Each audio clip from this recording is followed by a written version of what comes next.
Fala pessoal, estou aqui para trazer mais uma palavra de Deus à sua vida. Então, abra o seu coração e venha comigo acompanhar mais um tema.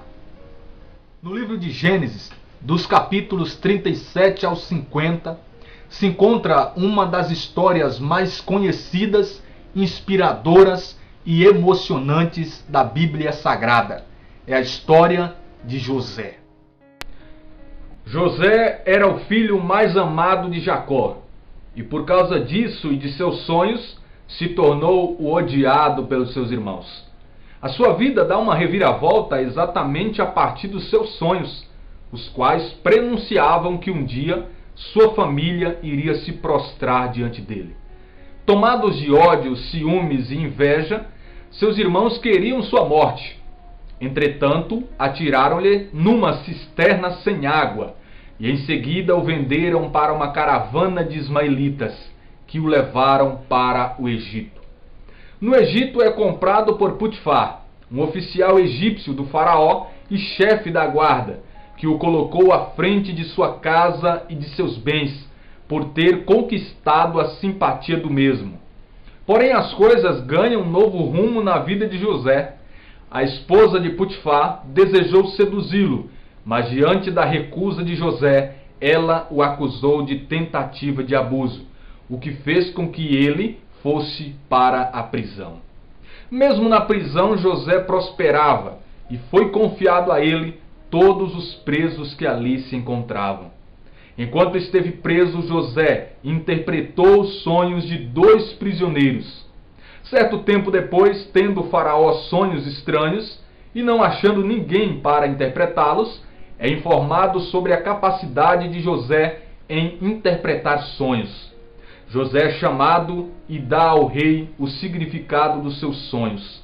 Faraó, satisfeito com sua interpretação, é encantado com sua sabedoria, o nomeia governador do Egito. Durante a grande fome que assolava toda a terra, Jacó envia seus filhos ao Egito para comprarem mantimento. No Egito eles deparam com José, diante do qual precisam se dobrar, assim como na profecia dos sonhos. É aí que acontece o reencontro, a reconciliação de José com seus irmãos, com sua família, de modo especial com seu pai Jacó. José deu à sua família uma propriedade na melhor parte do Egito, e lá trabalharam e viveram. E essa é a marcante história de um homem chamado José. Um personagem exemplo de superação, fidelidade a Deus, dedicação e perdão. E nesse vídeo eu quero meditar com você algumas lições que essa incrível história nos traz. Primeira lição: é preciso viver sonhando e sonhar vivendo. Parece confuso, mas vamos meditar nisso. No primeiro sonho de José, Gênesis capítulo 37, do versículo 6 ao 7, ele sonha que os feixes da sua família se dobravam diante do feixe dele. Então ele sonha com feixes, ele sonha com o campo, ou seja, coisas da terra. No segundo sonho de José, Gênesis 37, versículo 9, ele sonha com a lua, com as estrelas, com o sol, ou seja, coisas de cima, coisas do céu, coisas do alto. Com isso, irmãos e irmãs, eu quero trazer para a minha vida e a sua uma simples analogia. Nós precisamos estar com os pés no chão e a cabeça lá nas nuvens. Como no primeiro sonho de José, eram coisas da terra, nós precisamos ter sempre os pés firmes na terra. Segundo sonho de José, coisas do alto, nós precisamos ter a cabeça sempre no alto. Então há uma ligação entre estar com os pés no chão e com a cabeça lá nas nuvens. É preciso viver essa vida aqui na terra, mas é preciso sempre sonhar, projetar, viver sonhando. Então sonhar e viver estão interligados, ou vice-versa. Com isso eu aprendo, irmãos e irmãs, que deve haver um equilíbrio constante em nossa vida. Nós não podemos viver uma vida sem metas, sem sonhos, sem projetos. mas também não podemos deixar de viver por acreditar que nós estamos sonhando, por estar sempre sonhando. É preciso, ao mesmo tempo, estarmos vivendo nessa terra e, ao mesmo tempo, sempre sonhando. Até porque, meus irmãos e irmãs, os sonhos são concretizados, sim, por meio da fé, mas também por meio dos nossos esforços, por meio da nossa dedicação. Nós não podemos ficar naquela de achar que as coisas irão cair do céu. Nós precisamos fazer a nossa parte para que os sonhos de Deus aconteçam em nossas vidas. Nessa primeira lição nós também aprendemos outra coisa. José, no primeiro sonho, sonha com coisas da terra. No segundo sonho, ele sonha com coisas do alto, do céu. Com isso eu quero aplicar na minha vida e na sua. Precisamos sonhar cada vez mais altos, evoluir em nossos sonhos. José sonha com coisas da terra primeiro, depois ele já sonha com coisas do alto. Precisamos sonhar cada vez mais alto, sem medo, sem receio, mas com muita coragem, com muita fé e com muita ousadia. Sonhemos cada vez mais alto. Segunda lição: o ódio, a inveja e o ciúme são sentimentos de destruição. Analisemos a história de José desde o princípio. Gênesis 37, versículo 4, a Bíblia diz: seus irmãos, vendo que seu pai o preferia a eles, começaram a odiá-lo e não podia mais tratá-lo com bons modos. E no versículo 11, a Bíblia também fala: seus irmãos ficaram, pois, com inveja dele. E no versículo 18, esse ódio, esse ciúme, estão progredindo nos corações dos seus irmãos, pois a Bíblia diz: eles o viram de longe. Antes que José se aproximasse, combinaram entre si como o haveriam de matar.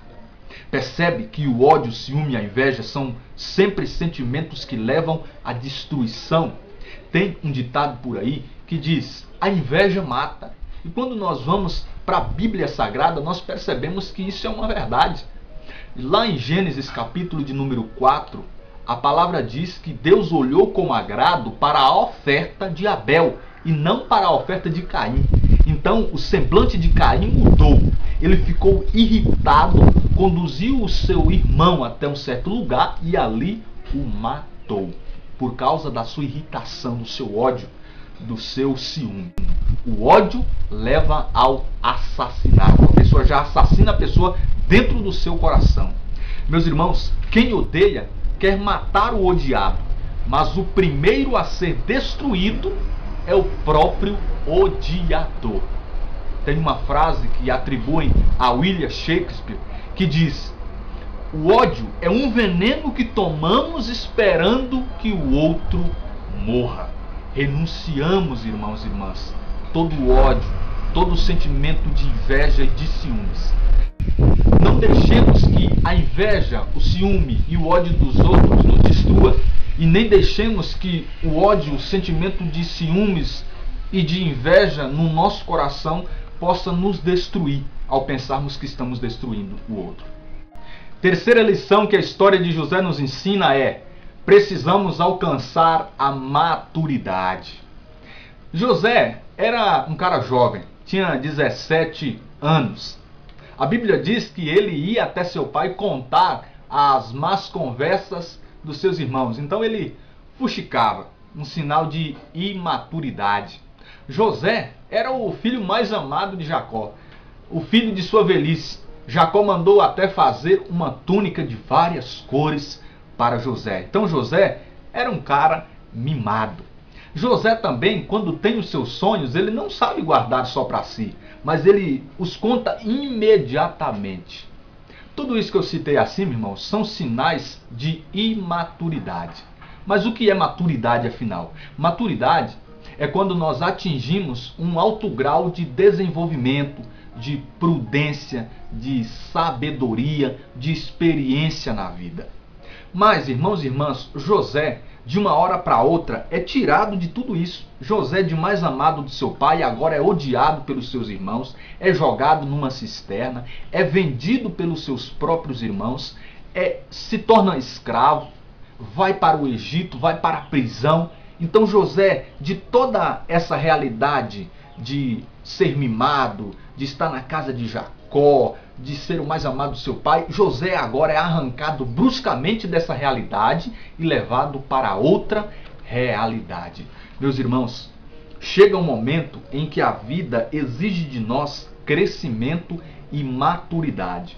Ela nos arranca às vezes bruscamente de nosso conforto para nos lançar aos Egitos da vida. Mas sempre, irmãos e irmãs, tudo isso que acontece vai nos fazer crescer sempre mais. Da casa de Jacó à casa de Potifar e até mesmo ao trono do Egito de governador, tudo isso nos fará crescer muito. Serão experiências. Por isso, a história de José nos ensina a alcançar a maturidade por meio de tudo que acontece na nossa vida. Quarta lição que a história de José nos ensina é a fidelidade de Deus para conosco e a nossa integridade e a nossa fidelidade para com Deus. Sobre a fidelidade de Deus para com José, a Bíblia diz, Gênesis 39, versículo 2, o Senhor estava com José e tudo lhes prosperava. Gênesis 39, 21, o Senhor estava com ele. Deus mostrou sua bondade, lhe concedendo o dom de interpretar sonhos. Deus cooperava com José, Deus estava com ele. Agora, sobre a resposta de José a essa fidelidade de Deus, José era fiel a Deus. Gênesis 39, versículo 9, diante da tentação da mulher de Potifar, o que José fala? José diz, como poderia eu cometer tão grande crime e pecar contra o meu Deus? Primeiramente, irmãos, não importa se você ou eu estamos na casa de Jacó, estamos na cisterna, estamos na casa de Potifar, na prisão. O Senhor nunca irá nos abandonar. Em cada instante da nossa vida, o Senhor é fiel para conosco. Mesmo que nós sejamos infiéis para com Ele, diz a palavra. Então, meus irmãos, Ele está conosco em todos os momentos de nossa vida. Mas aí eu pergunto a você, assim como eu tenho que perguntar para mim mesmo também. Será se eu sou fiel a Deus? Será se eu busco ser íntegro diante de Deus, assim como José era? Porque, irmão, não importa também onde estejamos. Não importa se estamos na casa de Jacó, na cisterna, na prisão, na casa de Potifar, no Egito, em qualquer canto onde estivermos, precisamos também sermos fiéis a Ele. Assim como Ele é fiel para conosco e está ao nosso lado em cada momento e em todos os lugares, nós precisamos ser fiéis a Deus em cada momento e em todos os lugares. Quinta lição: toda promessa tem um preço. Veja bem que Deus deu uma promessa a José por meio de sonhos. Mas talvez José nunca imaginou que passaria por todas aquelas situações para alcançar a sua promessa. Com isso eu quero aplicar na minha vida e na sua, irmão, dizendo que para nós chegarmos ao governo do Egito, nós precisaremos passar pela traição, pelo ódio de alguns, pela cisterna, talvez pela prisão, pelas falsas acusações da vida. Nós iremos passar por muitas coisas. Deus tem um Egito para nós governarmos, mas até lá nós temos um trajeto cheio de dificuldades. E nós só iremos alcançá-lo se nós formos perseverantes nessa caminhada. Então toda promessa tem um preço. Nós tínhamos e temos uma promessa de entrarmos no céu. Mas, irmãos e irmãs, precisou alguém pagar um alto preço para que alcançássemos essa promessa. 1 Coríntios capítulo 6 e 7, São Paulo diz que nós fomos comprados por alto preço. Jesus precisou pagar um preço muito alto para nós atingirmos, alcançarmos essa promessa do céu. O povo hebreu também tinha uma promessa de alcançar uma terra onde manava leite e mel. Mas para chegar nessa promessa, eles tiveram de enfrentar o deserto, o Mar Vermelho, tiveram de enfrentar as muralhas de Jericó, tiveram que enfrentar os seus inimigos. Mas a grande graça é que todo aquele que persevera consegue chegar, apesar de tudo que tenta nos parar. Sexta e última lição. Tudo na vida tem um propósito ou podem se tornar meios para atingirmos um propósito maior. Nós precisamos tirar do nosso vocabulário aqueles dizeres: ah, foi por acaso, ah, é sorte, ah, foi coincidência. Devemos de fazer aquela pergunta: por que isso me aconteceu? E trocar pela pergunta: para que isso me aconteceu? Tudo o que aconteceu na vida de José o impulsionou ao cumprimento do seu sonho. Olha só, preste atenção nisso. Ao contar o sonho, José é odiado pelos seus irmãos. Uma vez odiado pelos seus irmãos, ele é jogado na cisterna por eles mesmos. Depois ele é vendido. Vendido, ele vai para a casa de Potifar. Da casa de Potifar acontece aquela falsa acusação da mulher de Potifar e ele vai para a prisão.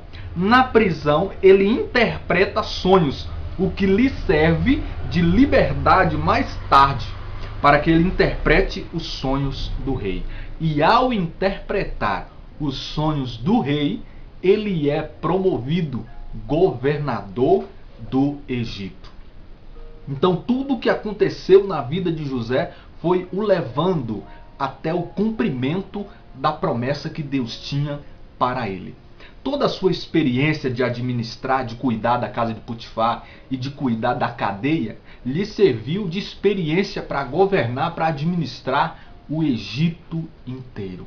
E depois a grande fome que sobrevém sobre o Egito, sobre a terra, fez com que ele se encontrasse novamente com sua família, pois o seu pai Jacó enviou seus irmãos até o Egito para obter mantimentos. E nessa ida até o Egito eles se encontraram. Está vendo como nada é por acaso?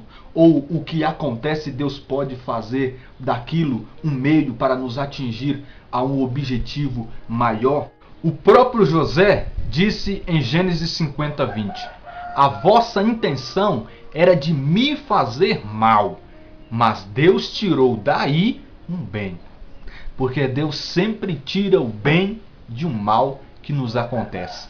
Romanos capítulo 8, versículo 28 diz assim: tudo concorre para o bem daqueles que amam a Deus. Então até mesmo as coisas ruins que nos acontecem cooperam para o nosso bem quando nós estamos em Deus, quando nós amamos ao Senhor. Então tudo que acontece na nossa vida serve de experiência para mais tarde. 1 Samuel capítulo de número 17, Davi responde a Saul.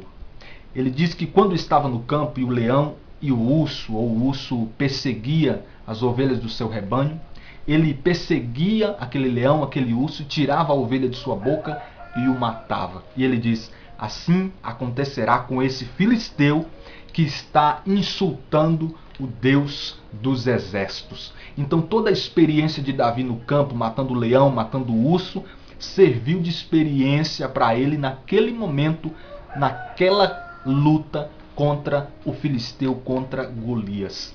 Tudo que nos acontece tem um propósito, ou se torna um propósito em nossas vidas. Todas as dificuldades, todos os desafios e experiências vão se tornando degraus para nós galgarmos em direção à promessa que nós temos. E essas foram algumas lições que nós podemos tirar dessa incrível história. E assim como José, cada um de nós temos uma história. Mas que assim como nessa incrível história que nós acabamos de meditar, assim como Deus estava com José e José estava com Deus, assim possa ser também em nossas vidas. Deus está na nossa história, está ao nosso lado, mas que nós também estejamos com Deus, que nós também sejamos fiéis a Deus. Essa é a meditação que eu deixo no seu coração. Fique com Deus e até breve.